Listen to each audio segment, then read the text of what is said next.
అనుచరులకు భూదాన్. అందుకేనా వెలుగుమట్లలో వేదల ఇండ్లు కూల్చివేత.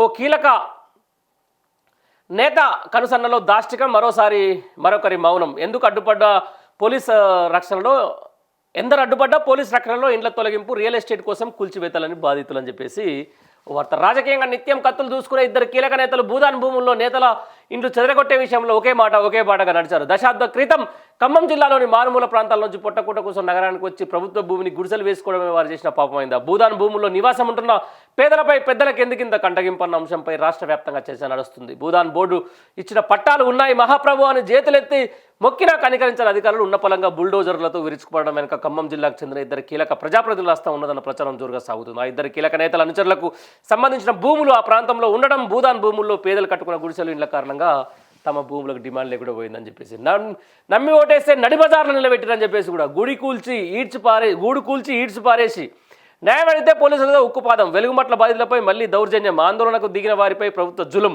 మహిళలు చిన్నారులపైన అదే కర్కశం, పేదల ఇండ్లు ఆనవాళ్ళే లేకుండా చేసిన కుట్ర.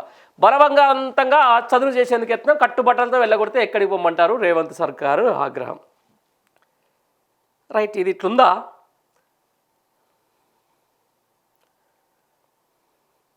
ఇలా కథ ఇట్లా ఉంటే మీకు ఒకటి చూపిస్తా.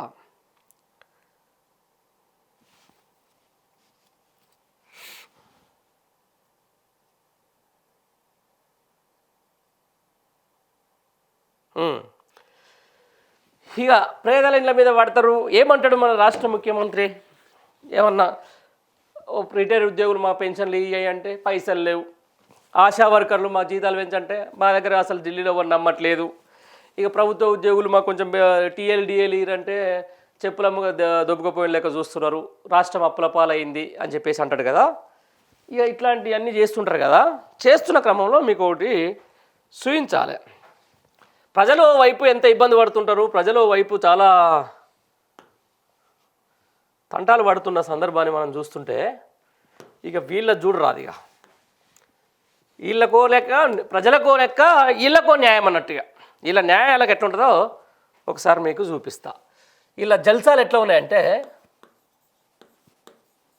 జల్సాలు రేవంత్ సీఎం, రైట్, డీసీఎం బట్టి, వీళ్ళిద్దరు ఇట్లా ఒకసారి చూద్దాం. వీళ్ళ జల్సాలు ఎట్లా ఉన్నాయని చూద్దాం ఒకసారి.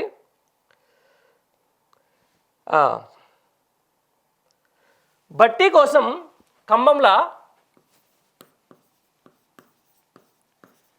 క్యాంప్ ఆఫీస్ అట కడతారట.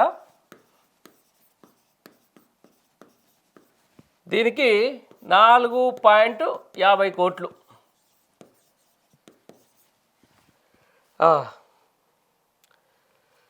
ఈ ఎంసీహెచ్ ఇక రేవంత్ రెడ్డి ఉందిగా, ఇది ఎంసీహెచ్ఆర్డీలా ఈయన ఉంటాడు, ఈయన ఆఫీస్ ఉంటుంది. ఎంసీహెచ్ఆర్డీ గెస్ట్ హౌస్లా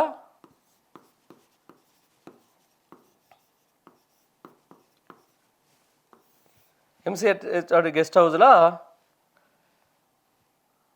క్యాంప్ ఆఫీస్కు 50 కోట్లు.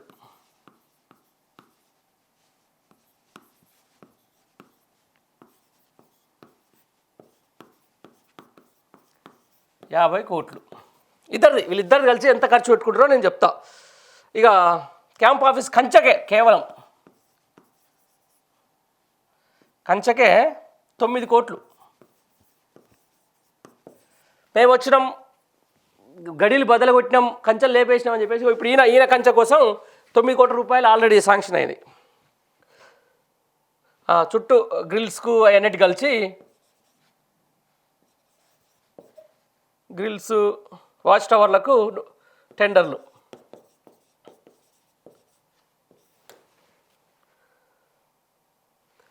రేవంత్ మనవడి కోసం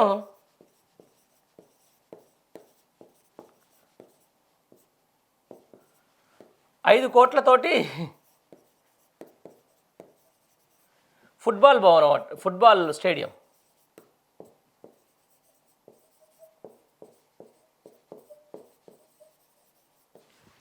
ఫుట్బాల్ స్టేడియం 5 కోట్లు ఓన్లీ మనవడి కోసమే.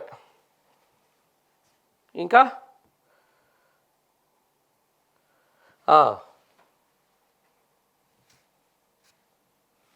ఆల్రెడీ ఇప్పుడు బట్టికి సంబంధించిన ప్రజాభవన్లో ఒకటి దాంట్లో ఉంది.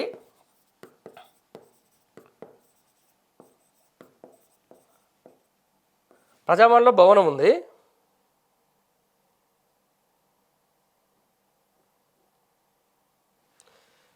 ఇప్పుడు ఇది ఇక కుమారుడు పెళ్ళిళ్ళు,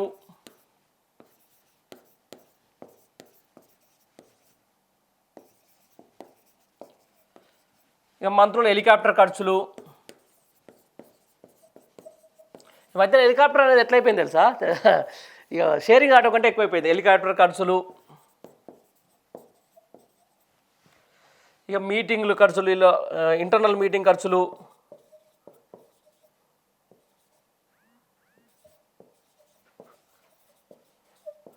ఇంకా ఇదండి మొత్తం తెలంగాణలో దుబారా ఖర్చులకు ఎట్లా జరుగుతున్న దాని మీద ఇక మొత్తం మీకు చూపించు. చూడు ఇది ఎందుకు చెప్తున్నానంటే, నేను ఓ వైపు ప్రజలు అయ్యో జర మాకు సంక్షేమం ఇవ్వండి నాయన, మమ్మల్ని జర చూసుకుంటారు ఆయన అని చెప్పేసి జర అది చెప్తున్న సందర్భం, మమ్మల్ని జర ఏమన్నా మాకు చెప్పిన హామీలు అమలు చేయండి అని చెప్తుంటే చేయకుండా ఇగో ఇదంతా దుబారా ఖర్చులు, ఇగో ఇట్లా ఇగో ఇన్ని జరుగుతున్నాయి చూడు మొత్తం. ఇక ఈ దుబారా ఖర్చుల మీద ఇప్పుడు ఏంది మళ్ళీ పైనంగా ఈ దుబారా ఖర్చుల నుంచి బయటికి రావాలంటే, భయపడాలంటే ఇప్పుడు జనాల్ని భయపెట్టియాలి. ఇట్లాంటి భూములు ఉంటాయి కదా, ఈ భూముల మీద వాడాలి, తన అనుచరులకు మీద రాయించుకొని కమిషన్లు తీసుకోవాలి, వ్యవస్థను నడపాలి. ఇక చూడు ఇక నిరుడు జూలై 8 నాటి దృశ్యం ఇది. రాజనగరం స్థానిక పార్కును ఆక్రమించారంటే రోడ్ల మీదకి వచ్చిన హైడ్రా బుల్డోజర్ కట్టుగా పడుకున్న ఓ మహిళ నిరసన. బఫర్ జోన్ అంటారు, రోడ్డు విస్తరణ అంటారు, మూసి అంటారు, ప్రాజెక్ట్ అంటారు, పేరేదైనా కానీ పేదలపైనే పగ. అమాయకుల భూమి మీదే కన్ను. కట్టేది ఉంటేదో ఉండదో తెలియదు కానీ కొలుచుడు కూల్చుడు పనేనా? ప్రభుత్వ పెద్దలు చెరువు మధ్యన భవంతులు కట్టుకున్న అధికారం అన్నతో పెద్ద శిఖం లేక్ వ్యూ సౌదాలు నిర్మించుకున్న నిద్ర నటిస్తున్న కాంగ్రెస్ సర్కార్ బడుగుల బస్తీలపై మాత్రం నిర్దయంగా విరుచుకుపడుతున్నది. నెత్తి మీద నీడను, కాళ్ళ కింద నేలను లాగేసుకుంటున్నదని చెప్పేసి కూడా ఒక వార్త అయితే వస్తూ ఉంది.